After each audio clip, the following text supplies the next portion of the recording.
இப்பவும் கரூர் கோட்டை போலீஸ் மேல எஃப்ஐஆர் தாங்க இருக்கு. விசாரணை அமைப்பு மட்டும் மாறி இருக்கு, அவ்வளவுதான். ஆமா. அப்ப இதுல எப்படி நறுக்குன்னு கூட்ட முடியும்னு எனக்கு புரியல. அப்ப இதுக்கு இப்படியான ஒரு வாதத்தை வைக்கும் போதே கூட தமிழ்நாடு அரசுக்கு பதிலே கிடையாது. ஏன்னா அவங்க எஸ்ஐடி அவங்க கேட்கலைங்களே. சட்டமன்றத்துல முதலமைச்சர் பதில் சொன்னதுக்கு காரணம் யாரு? எதிர்கட்சி தலைவர் எடப்பாடி பழனிசாமி அவர்கள் கொண்டு வந்த தீர்மானம், கவன ஈர்ப்பு தீர்மானம். இப்ப கவன ஈர்ப்பு தீர்மானத்துக்கு பதிலே சொல்லாம இருப்பாரா முதலமைச்சர்? இவர் வந்து இந்த வாயை பொத்தி இப்படி செய்கை செஞ்சதா இருக்கட்டும், நறுக்கு போட்டது அப்படி நக்கல் பண்ணுவது எல்லாம் இவருக்கு 41 உயிர்கள் போனது, அது இவராலதான் இந்த மாதிரி நடந்திருக்கு அப்படின்றத ஒரு குற்ற உணர்வே இவருக்கு இல்லையா அப்படின்ற பார்வை வைக்கப்படுது. அதான் மரண வியாபாரங்க. மரணங்களை அரசியலுக்கு பயன்படுத்திக் கொள்கிற ஒரு தன்மை இந்தியாலேயே இருக்கு. அது மிக மோசமான ஒரு தன்மைன்னு தான் நான் நினைக்கிறேன். ஜனவரியில அவருக்கு படம் வேற வருது, கடைசி படம். ஜனவரி 9 என்னமோ அந்த படம் வருதுங்க, ஜனநாயகம். கடைசி படம்னு சொல்லாதீங்க. அதெல்லாம் இன்னைய தேதிக்கு சொல்றதுதான். அப்புறம் ரஜினி நடிக்கலையா? எல்லாரும் நடிக்கதான் செய்வாங்க. எம்ஜிஆரே நடிக்கணும்னு ஆசைப்பட்டாருங்க முதலமைச்சரான பிறகு. சுத்தி இருக்கிற கிராமத்துல இருந்து சாப்பாடே கொண்டு வராம மத்தியானம் பட்டினியா இருக்கிற குழந்தைகள் எவ்வளவு பேருங்கிறது உங்களுக்கு தெரியாது.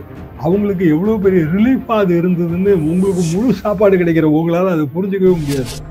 என்ன ஐடியால அவங்க பேசுறாங்கன்னு உண்மையிலே புரியலங்க. அது ரொம்ப எலைட் மைண்ட் செட்டாகவும் தெரியுறாங்க. அதே நேரத்துல ஒரு அடிப்படையான அரசியல் அறிவு புரிதலே இல்லை. அப்ப விஜய்ங்கிறவரு திடீர்னு குதிச்சு தேவதூதன் உடனே முதலமைச்சர் ஆயிடுவாருன்னா பகற்கனவோட மோசமாலாம் இருக்காது. இதுல ஸ்டாலின் மேயர், அவர் ஓட வேண்டிய அவசியம் எல்லாம் நிச்சயமா கிடையாது. எல்லாருக்கும் தெரியும் அவர் அங்கதான் இருந்தாரு. ஆக ஒரு அரசியல் ரீதியாக நடந்த சம்பவம். கரூரையும் அதையும் எப்படி ஒப்பிட முடியும்னு எனக்கு புரியல. ஆதவ் சொன்னப்ப வரலாறே தெரியாம இப்படி பேசுறாரு, இது யார்ட்டையாவது கேட்டாவது நல்லபடியா தெரிஞ்சிருக்கலாமேன்னு தான் நான் நினைச்சேன். ஒப்பீனியன் தமிழ் பார்வையாளர் அனைவருக்கும் வணக்கம். இன்றைய நேர்காணலில் நம்மோடு இருந்திருப்பவர் மூத்த பத்திரிகையாளர் திரு தராசு ஷியாம் அவர்கள். சார் வணக்கம். வணக்கம், எப்படி இருக்கீங்க? சார் நல்லா இருக்கேன், நீங்க நல்லா இருக்கீங்களா சார்? நல்லா இருக்கேன் சார். நேற்றைக்கு தாவேகாவுடைய பொதுக்குழு என்பது நடந்து முடிந்திருக்கிறது. நீங்க எவ்வளவு பொதுக்குழுவை பார்த்திருக்கீங்க. இந்த பொதுக்குழு என்பது மிக முக்கியத்துவம் வாய்ந்ததாக பார்க்கப்பட்டுச்சு. ஏன்னா கரூர் சம்பவம் நடந்த பிறகு முதல் முறையாக விஜய் அவர்கள் வெளியே வர இருக்கிறார். கரூர் சம்பவம் குறித்து பல்வேறு விஷயங்களை அவர் தெளிவுபடுத்துவார் அப்படின்னு சொல்லி நிறைய பேர் அதை எதிர்பார்த்து இருந்தாங்க. இதுல பல்வேறு நபர்கள் பேசியதை பற்றி நிறைய கேள்விகள் இருக்கு. குறிப்பாக முதல்ல ஆதவ் அர்ஜுனா எழுப்பிய ஒரு விஷயம், அது இன்னைக்கு இணையதளங்கள்ல வைரலாக பேசப்பட்டுட்டு வருது. என்ன அப்படின்னா, கரூர் சம்பவத்தை வச்சு எங்களை ஓடி ஒளிஞ்சதாக சொல்லிக்கிட்டே இருக்கீங்க. யாரு ஓடி ஒளிஞ்சது? கலைஞரை கைது பண்ணும் போது நீங்க தான் ஓடுனீங்க அப்படின்னு சொல்லி ஸ்டாலின் அவர்களை பார்த்து அவர் பேசியது தற்போது வைரலாக பேசப்பட்டுட்டு வருது. அதுக்கு பதிலும் கொடுக்கப்பட்டிருக்கு. நீங்க ஒரு மூத்த ஜேர்னலிஸ்ட், அந்த சம்பவத்தின் போது நீங்க இருந்திருப்பீங்க. என்ன நடந்துச்சு கொஞ்சம் விரிவா சொல்லுங்க. சம்பவத்தின் போது நான் என்னோட அருமை நண்பர் மறைந்த சுதாகன் எல்லாரும் ஜெயா டிவி நிகழ்ச்சி நான் பத்திரிகையாளன் நிகழ்ச்சி கொடுத்துட்டு இருந்தேன். சுதாகன் ஜெயா டிவிலேயே எம்ப்ளாயி. அதாவது மேம்பாலங்கள் கட்டப்படுது. அதாவது 10 மேம்பாலம் முதல்ல மேம்பாலம் கான்செப்டே சென்னைக்கு வருதுங்க. ஸ்டாலின் சென்னை மேயர். மேம்பாலம் கட்டப்பட்டதில் ஊழல், இதுதான் ஜெயலலிதா அரசு அப்போ வைத்த குற்றச்சாட்டு. அதுக்கு கலைஞரை கைது பண்றதுக்கு போனாங்க.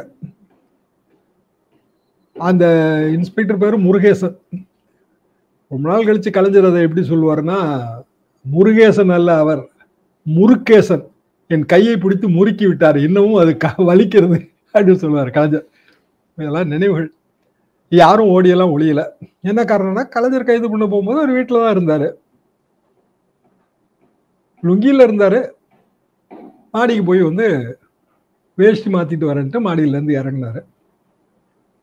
அப்போ முகமது அலி, அவரு SP level DIG level officer, அவர் தலைமையில் முருகேசன் உள்ளிட்டோர் போய் கைது பண்ணாங்க. முரசொலிமாறன் அப்போ மத்திய அமைச்சர். விஷயம் கேள்விப்பட்ட உடனே எல்லாரும் வந்துட்டாங்க. பெரிய தள்ளுமுள்ளாகி போச்சு. கலைஞர் என்னை கொள்றாங்கன்னு அவரு குரல் கொடுத்தாரு. கைது பண்ணி இங்க நீதியரசர் அசோக்குமார், அவர் தான் பிஜே, அதாவது நான் இப்போ இருக்கிறது பி பிளாக்குங்க, அவர் ஏ பிளாக். அதாவது எங்கள் பிளாக்கு பக்கத்தில் அவரோட வீடு. ரிமாண்டுங்கிறதுனால செஷன்ஸ் கோர்ட் நீதிபதி முன்னாடி ஆஜர்படுத்தணும். ஆஜர்படுத்த கூப்பிட்டு வரும்போது அவருக்கு தெரியாது கலைஞர் தான் வரப்போறாருன்னு. அவர் ஷாக் ஆயிட்டாரு ஆக்சுவலா. ஏன்னா கலைஞர் நல்ல வயசு 80 மேல வந்துட்டாரு. அப்போ இவ்வளவு வயசுல ஒருத்தர் வந்து இவ்வளவு அவசரமா மேம்பால ஊழல்னு சொல்றீங்க, அந்த ஊழல் வழக்குக்கு கைது பண்ண வேண்டிய அவசரம் என்ன வந்துச்சுங்கிறதா அவர் எழுப்பின கேள்வி. அதுக்கு பிறகு அவர் போலீஸ் ரிமாண்டு கட்டிச்சு, ரிமாண்டு கொடுத்தாச்சு. ரிமாண்ட் கொடுத்து சென்ட்ரல் ஜெயிலுக்கு கூட்டு போகும்போது கனிமொழி எல்லாருமே வந்துட்டாங்க. கலைஞர் வந்து வெளியில உட்காந்து தர்ணா பண்ணாரு. அப்புறம் ஜெயிலுக்கு உள்ள கூட்டு போயிட்டாங்க. சிதம்பரம் மினிஸ்டர் அவரெல்லாம் ரொம்ப கண்டன அறிக்கையெல்லாம் விட ஆரம்பிச்சாச்சு. சன் டிவி வந்து அதை ஒரு ரெகுலர் ஃபியூச்சரா மாத்தி கலைஞர் கைது குறித்த வருத்தங்களை பதிவு செய்யறதுக்கு பொதுமக்களுக்கே ஆப்பர்ச்சுனிட்டி. அது யார் வேணாலும் டிவியில வந்து வருத்தம் பதிவு செய்யலாம். அப்படி பெரிய பரபரப்பான காலகட்டங்க. மறுநாள் என்ன ஆச்சுன்னா, அந்த நீதியரசர் அசோக்குமார், நான் பின்னாடி அவர் கோர்ட்லயும் நான் வக்கீலா பிராக்டிஸ் பண்ணிட்டு இருந்தேங்க. அதான் அந்த விதியோட சுழற்சி. அவரோட காரை வந்து இன்னொரு கார் வந்து கொஞ்சம் தட்டி விட்டுருச்சு. அந்த இன்னொரு கார் வந்து ஜெயா டிவி கார். அதாவது அது ஆக்சிடென்ட் தாங்க, சாதாரண ஆக்சிடென்ட், ஏதோ ஒரு உராய்தல். அது பெரிய பிரச்சனையா மாறிடுச்சு. ஏன்னா கலைஞர் ரிமாண்ட் அவர் எடுத்தாரு. அது போக நீங்க என்ன are you having heart made of மட்னு கேட்டார். உங்கள் இதயம் என்ன களிமண்ணால் ஆனதா? நல்லா எனக்கு அதெல்லாம் பசுமையான நினைவுல இருக்கு. பெரிய இஷ்யூ ஆயிடுச்சு. அதுக்கு பிறகு இந்த விபத்து ஏற்பட்ட உடனே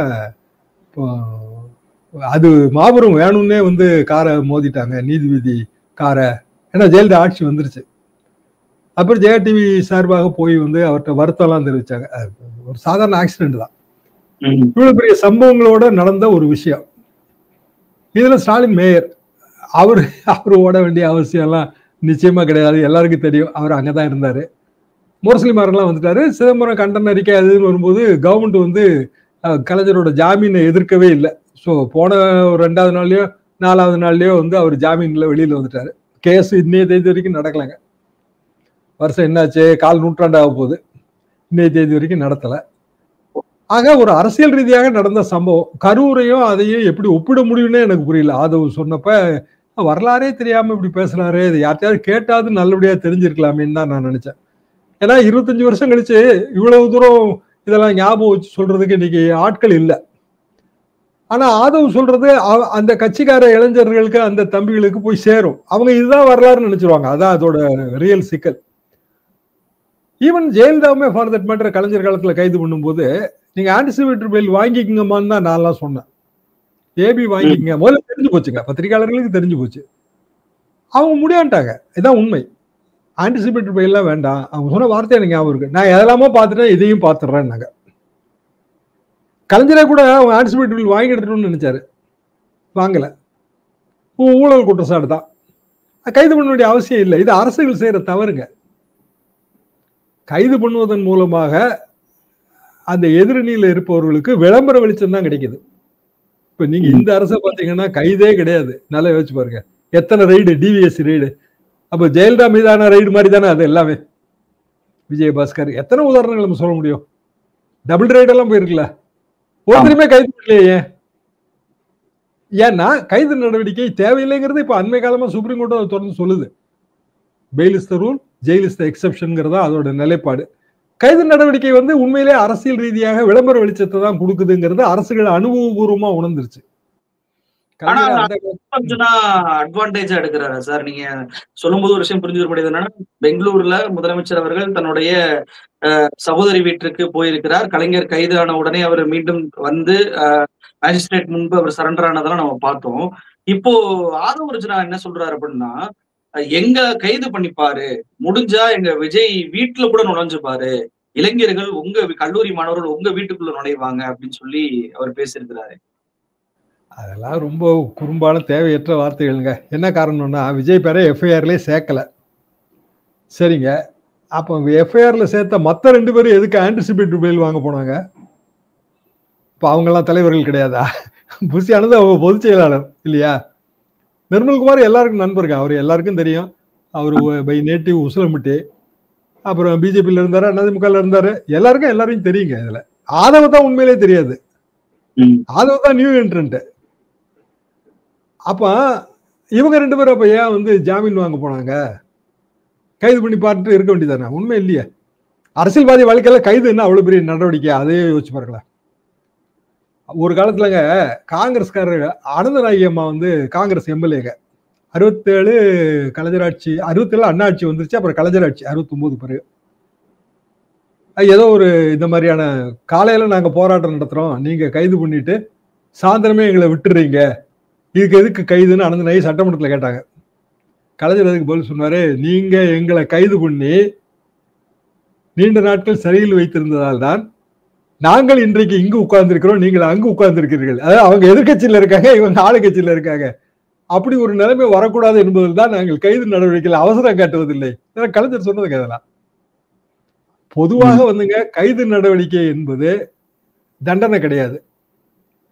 சாட்சியங்களை கழித்து விடுவார்கள், சான்றாவணங்களை கழித்து விடுவார்கள், இல்லைன்னா தப்பிச்சு ஓடிடுவாங்க. இந்த விஷயத்துல தாங்க கைது நடவடிக்கை. இந்த முதல்ல வர்ற ஜுடிஷியல் ரிமாண்டே அதுல வர்றதுதான்.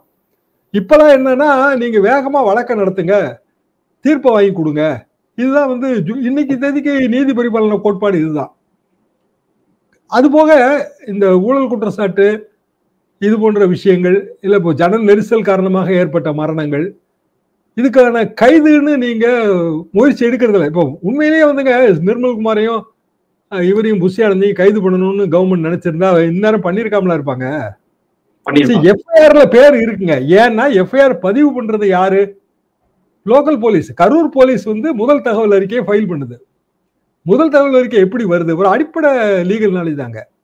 ஒரு புகார்தாரர் வந்து இந்த மாதிரி சம்பவம் நடந்து போச்சுங்கன்னு முதல் தகவல் அறிக்கையை பதிவு பண்றாரு, அவ்வளவுதான்.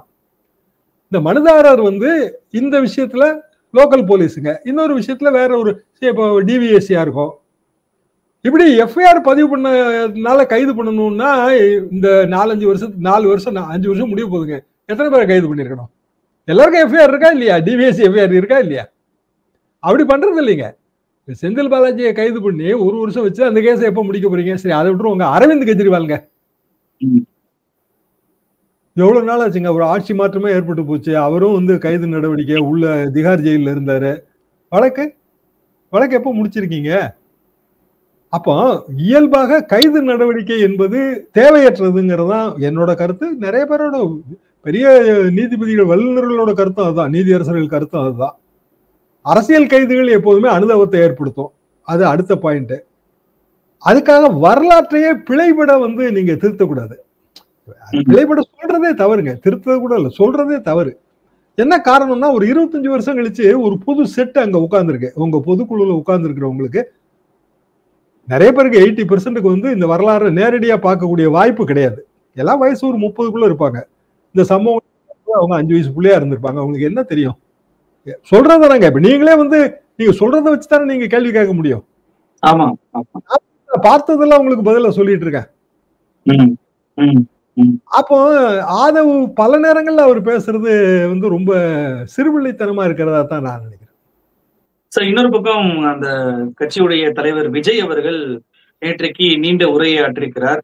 அவர் வந்து சொன்னதுல மிக முக்கியமான பாயிண்ட் என்ன அப்படின்னா, 2026 தேர்தலுடைய முடிவை இப்பவே நீங்க வந்து ஒரு அறிக்கையை ரெடி பண்ணிக்கோங்க, அறிவாலயத்துல போய் ஓடி ஒளிஞ்சுக்கோங்க, மக்கள் தீர்ப்பை ஏத்துக்கிறோம் அப்படின்னு சொல்லி, இதுதான் முடிவா இருக்கும், ரெடி ஆயிக்கோங்க அப்படின்னு சொல்லி விஜய் சொல்லியிருக்கிறாரு.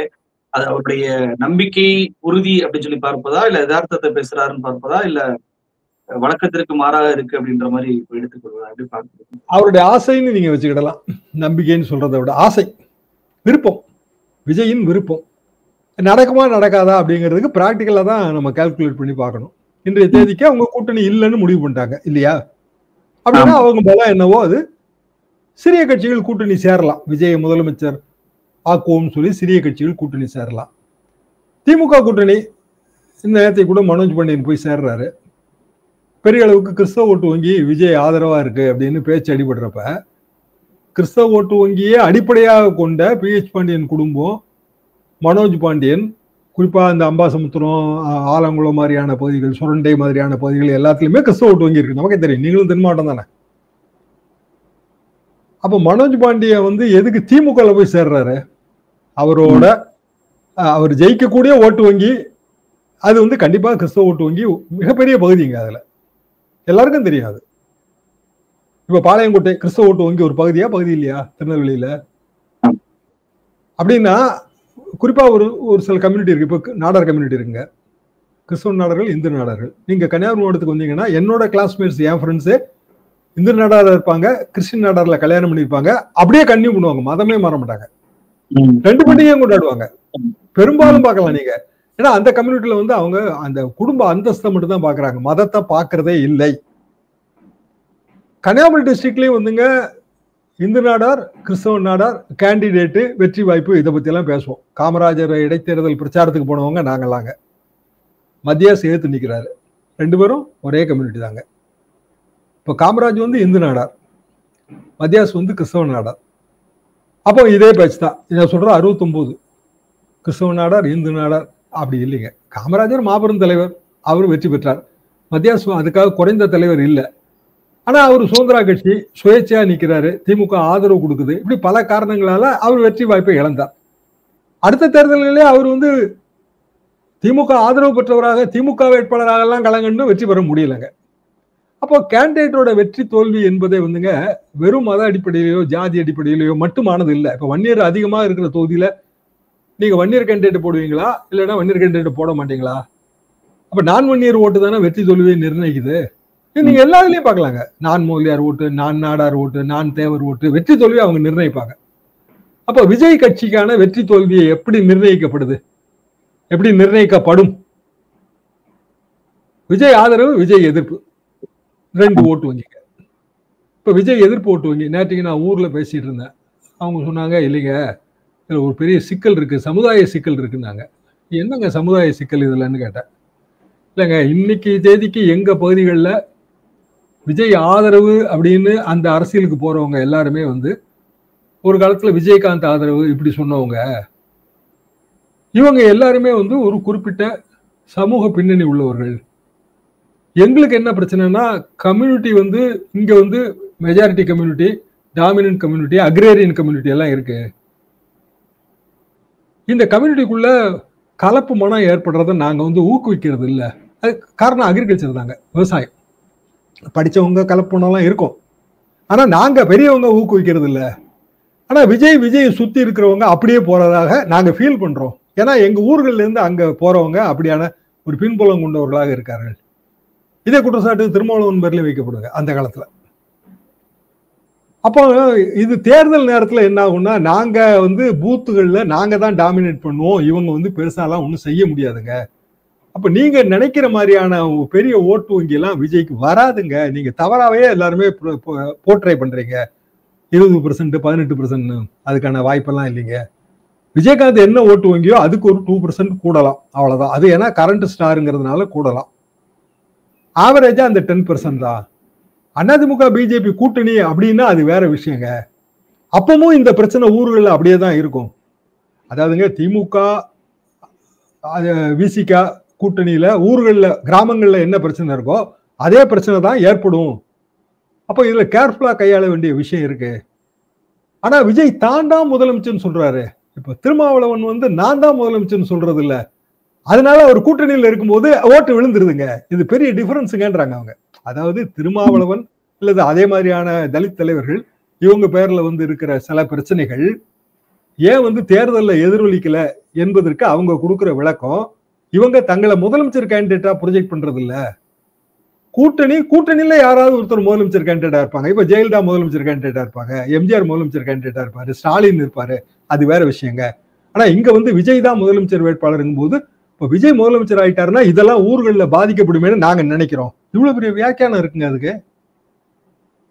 ஒரு நுணுக்கமான பாயிண்ட் ஆனா இருக்கு. அப்படின்னா விஜய்க்கான ஓட்டு என்ன? இந்த கேள்வியை வைக்கும் போது எங்க ஊர்கள் அப்படின்னு பாத்தீங்கன்னா அது 10% தாங்க வரும், அதுக்கு மேல வராது. அது 10% யாருன்னா எப்பவுமே திமுக அதிமுகவுக்கு ஓட்டு போடாதவங்க, எப்பவுமே எதிர்க்கிறவங்க. இதை தாண்டின ஓட்டெல்லாம் ஒன்றும் பெருசா கிடையாதுங்க. அது போக சில பிரச்சனைகள் இருக்குங்க. இந்த இளைஞர்களுக்கு தெரியல அரசியல். இப்போ ஊர்ல ஒரு பெரிய துக்கங்க. ஒரு ஊர்ல ஒரு கொஞ்சம் பெரியவர், அவரு எல்லாத்துக்கும் டொனேஷன் கொடுக்கறது ஊர்ல செல்வாக்கு. ஆனா மைனாரிட்டி கம்யூனிட்டி, அவங்க வீட்டுல அவங்க மனைவி இறந்துட்டாங்க. ஊரே திரண்டு போகுது, பெரிய அளவுக்கு ஊர் கேதங்கன்னாங்க. ஆனா விஜய் கட்சியை சேர்ந்த இளைஞர்கள் மட்டும் வந்து கொடியோட போனாங்க. அதுவே வந்து எங்களுக்கு பிடிக்கலைங்க.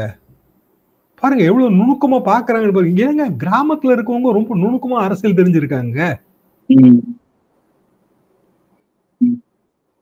சார் விஜய் நேற்றைக்கு பேசும்போது இன்னொரு விஷயத்தையும் குறிப்பிடுறாரு. என்ன அப்படின்னா, தமிழ்நாடு அரசுக்கு உச்சநீதிமன்றம் நிறைய கேள்விகளை கேட்டிருக்கு. குறிப்பா வந்து எஸ்ஐடிய எந்த ஆவணத்தின் அடிப்படையில் அமைச்சீங்க அப்படின்னு சொல்லி உச்சநீதிமன்ற நீதிபதி கேட்கும்போது, தமிழ்நாடு திமுக அரசுடைய வழக்கறிஞர், திமுக வழக்கறிஞர் எல்லாம் வாய் பொத்தி வேடிக்கை பார்த்தத நாடே பார்த்துச்சு அப்படின்னு சொல்லி ஒரு செய்கையை காமிக்கிறார். அதுக்கப்புறம் வந்துட்டு உச்சநீதிமன்றம் நறுக்கு நறுக்கு நறுக்கு என்று திமுக தலையில் கொட்டிருக்கிறது அப்படின்றலாம் வார்த்தைகளை பயன்படுத்துறார். இது இதுக்கு உங்களுடைய பதில் என்ன? உச்சநீதிமன்றம் உயர்நீதிமன்றத்தை பார்த்து கேட்ட கேள்விய அப்படியே தமிழ்நாடு அரசின் பக்கமும், திமுக பக்கமும் விஜய் பேசுறார் அப்படின்ற பதில் தான் வருது. பிராக்டிகலா வந்துங்க உயர்நீதிமன்றத்துல தமிழ்நாடு கவர்மெண்ட் எஸ்ஐடி எல்லாம் கேட்கவே இல்லை இல்லையா? இது எல்லாருக்கும் தெரியும். அப்ப எஸ்ஐடி ஆர்டர் பண்ணது ஒரு சிங்கிள் ஜட்ஜ். பெட்டிஷனே வேற பெட்டிஷன். விஜய் தரப்ப கேட்கலங்கிறது பிரின்சிபல்ஸ் ஆஃப் நேச்சுரல் ஜஸ்டிஸ்க்கு எதிரானதுன்னு தான் நான்லாம் கருத்து சொல்லிட்டு இருக்கேன் இன்னைக்கும். அப்ப அது எஸ்ஐடி ஃபார்ம் பண்ணுது. உயர்நீதிமன்றம் எஸ்ஐடி ஃபார்ம் பண்ண பிறகு அதை எதிர்த்து உச்சநீதிமன்றத்துக்கு எப்படி தமிழ்நாடு அரசு போகும்? போனா அது அது அரசியல் ரீதியாக அதுல பெரிய சூழ்ச்சி இருக்குன்னு சொல்லுவாங்க. ஸோ எஸ்ஐடியை அக்ரி பண்ணியாச்சு. எஸ்ஐடிக்கு முன்னாடி என்ன இருந்துச்சு? கரூர் போலீஸ் விசாரணை. அதுக்கும் முன்னாடி என்ன இருந்துச்சு?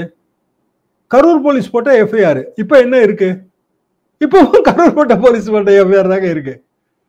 விசாரணை அமைப்பு மட்டும் மாறி இருக்கு, அவ்வளவுதான். ஆமா. அப்ப இதுல எப்படி நறுக்கு நறுக்கு நறுக்குன்னு கூட்ட முடியும்னு எனக்கு புரியல. அப்ப இதுக்கு இப்படியான ஒரு வாதத்தை வைக்கும் போதே கூட தமிழ்நாடு அரசுக்கு பதிலே கிடையாது. ஏன்னா அவங்க எஸ்ஐடி அவங்க கேட்கலைங்களே. அவங்கள பொறுத்த வரைக்கும் கரூர் போலீஸ் விசாரிச்சுக்கிட்டே இருக்கிறது அதுதான் அவங்க முதல்ல ஏற்படுத்தின அமைப்பு. அதை விட எஃப்ஐஆர் அவங்க ஃபைல் பண்றாங்க. அப்ப அடிப்படையிலே முதலமைச்சர் என்ன சொன்னார்னா, இதுல வந்து அரசியலே வேண்டாம். விஜயை பொறுத்த வரைக்கும் கட்சி தொண்டர்கள் சாகணும்னு யாரும் விரும்ப மாட்டாங்க. எந்த அரசியல் கட்சியும் விரும்ப மாட்டாங்க. இதுக்கு யார் காரணம்?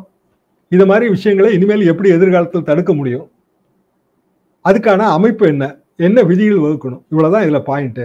வேற பாயிண்டே கிடையாதுன்னு அவர் தெளிவாவே சொன்னார். இப்பவும் அதான் நடந்துட்டு இருக்கு. அது விஜய் வந்து ஒரு பெருந்தன்மையா பேசுவதை போல முதலமைச்சர் நடிக்கிறார். வன்மத்தை கொட்டி விட்டார். சட்டமன்றத்துல எங்களை பத்தி இவ்வளவு வன்மத்தை கொட்டக்கூடிய முதலமைச்சருக்கு அதே சட்டமன்றத்தில் நாங்க பதிலடி கொடுப்போம் அப்படின்றாரு.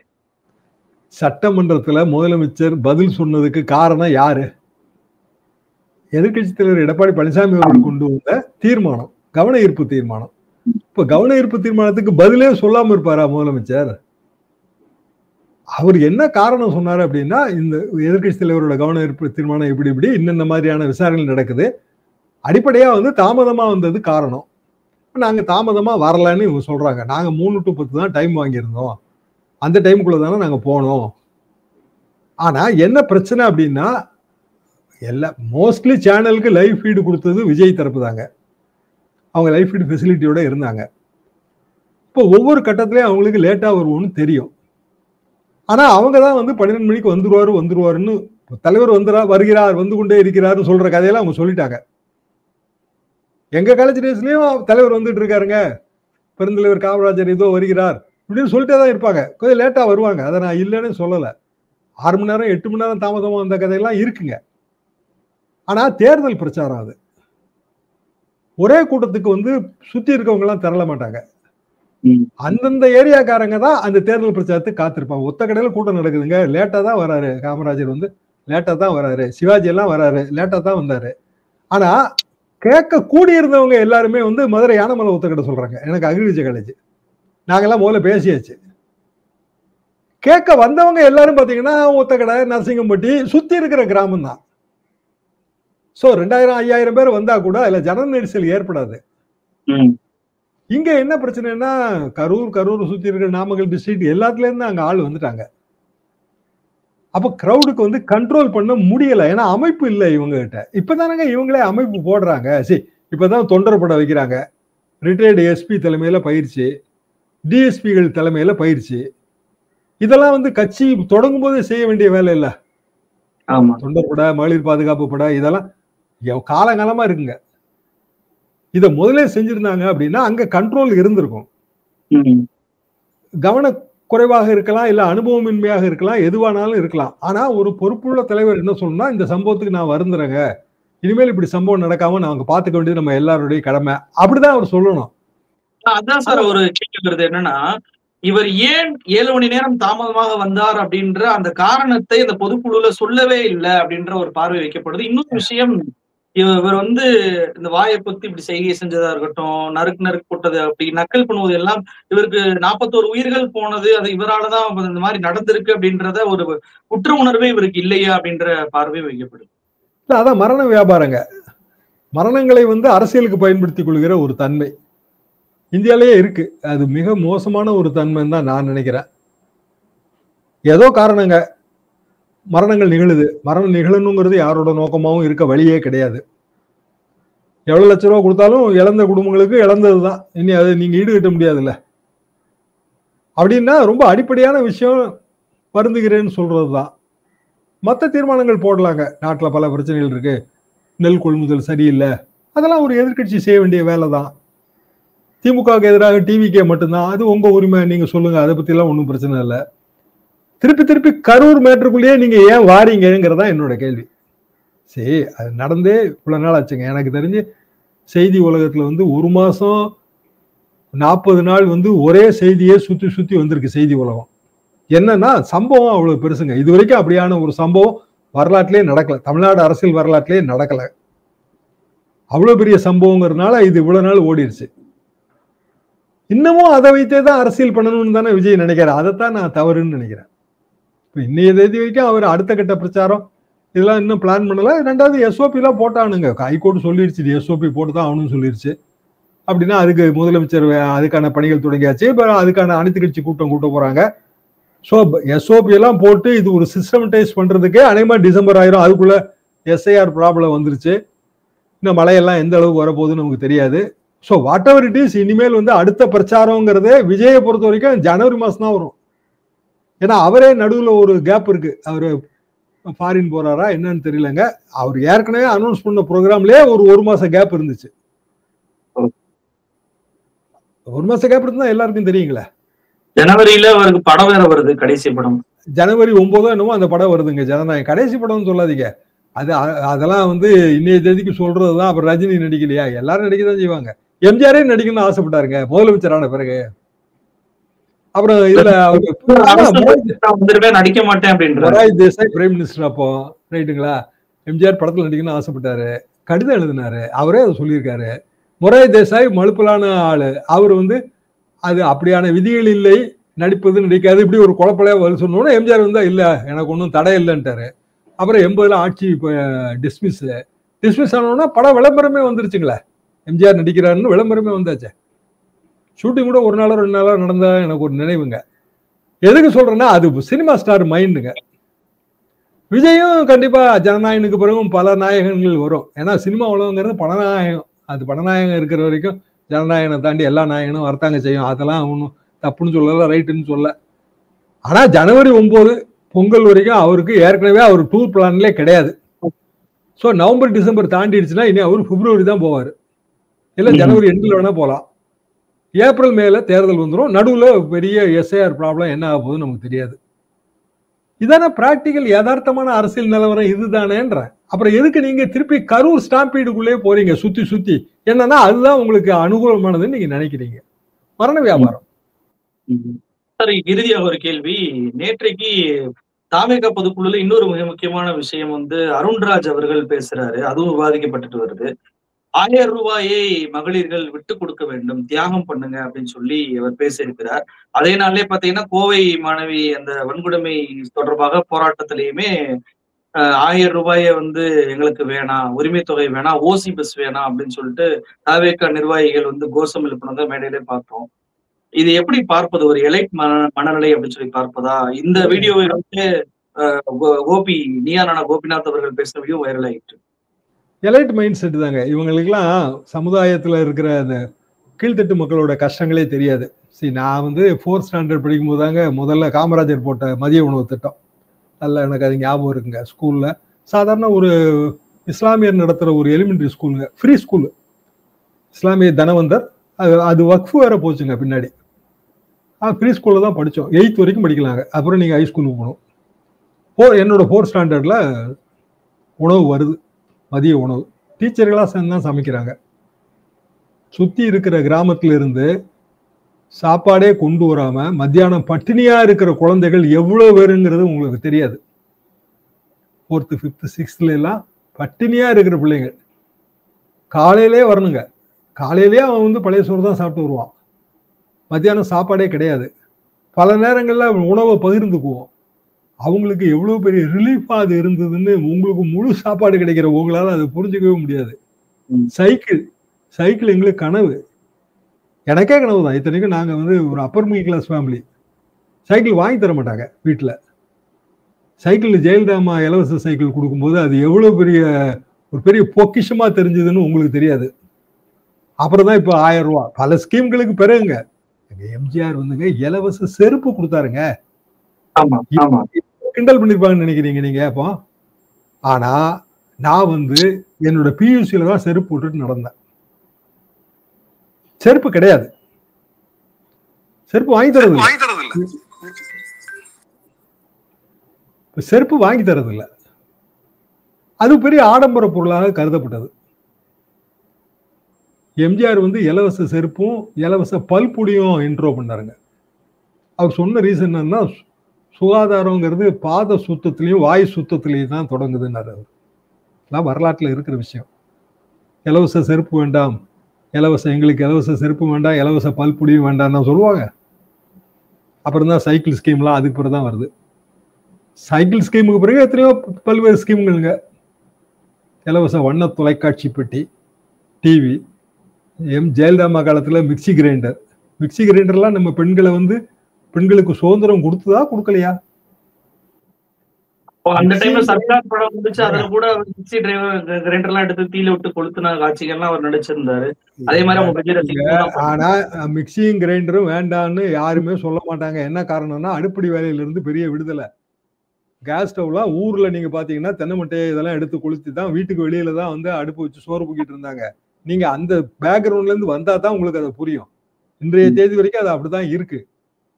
அதுக்கு பிறகுதான் நீங்க இப்ப 1000 ரூபீஸ் ஸ்கீம் இப்பதானே வருது. பஸ் ஸ்கீம் இப்பதானே வருது. சரி, எங்களுக்கு இதெல்லாம் வேண்டாம் அப்படின்னா எதுக்கு வந்து வேற மாநிலங்கள்ல அதெல்லாம் இன்ட்ரோ பண்றாங்கன்னு கேக்குறேன்.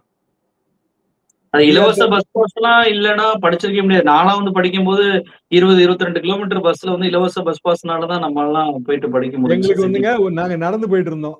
எங்களுக்கு உண்மையிலே எங்க ஊர்ல டவுன் பஸ் எல்லாம் கிடையாது, கிராமம் தானே. ஸோ 6 கிலோமீட்டர் 7 கிலோமீட்டர் நடந்தே போயிடுவோம். பஸ் பாஸ் வரும்போது எங்களுக்கு ஆச்சரியமா இருந்தது. அவ்வளவுதான். நானே ஊருக்கு ரொம்ப நாள் கழிச்சு போகும்போது இந்த பிள்ளையெல்லாம் வந்து ஏறி அந்த பஸ் பாஸ் தொங்க விட்டுருந்தாங்க. பஸ்ல போறேன்.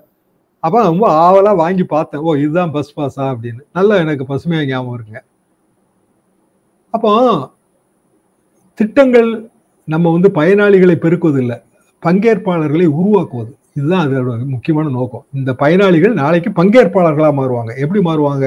நம்ம சிறந்த கல்வி கொடுக்குறோம், மார்னிங் பிரேக்ஃபாஸ்ட் தரோம், அவங்களுக்கு வந்து இப்ப யூனிஃபார்ம்ங்கிறதே பெரிய கனவுங்க.